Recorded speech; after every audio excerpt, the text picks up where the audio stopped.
Righto, we're here to try and give you a basic understanding of the propulsion system of your model solar boat.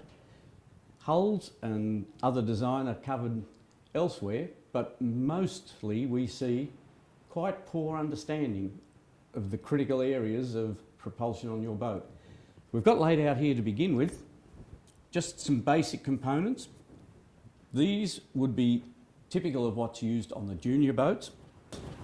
Now, our competition is run in two sections, junior and advanced. The junior is aimed at primary school level, so we are trying to keep it simple and affordable at that level.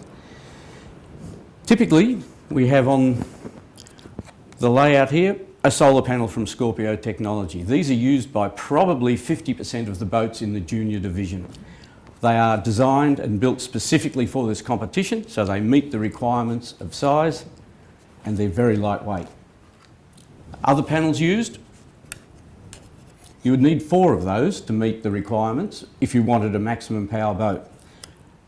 They do present a little problem in that you've got a lot more interconnections, where the boat panel specifically designed has only 4. So you've got a lot more wires in that case, and this version, been around for a long time, very tough, needs 6 of those if you wanted to meet the maximum size available or allowable under our competition rules.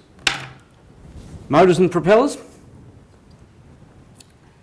These are known to perform well and they will work with the panels. You can buy them from a lot of different areas. A lot of hobby shops have them, and in fact you can buy them over the internet, which a number of people have been doing. These are basic ones, again aimed really at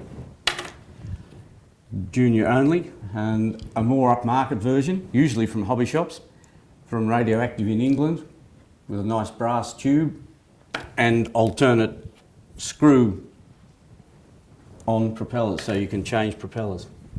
We'll look at these components in a lot more detail later. We'll look at the solar panel and a few other things and cover it in more detail.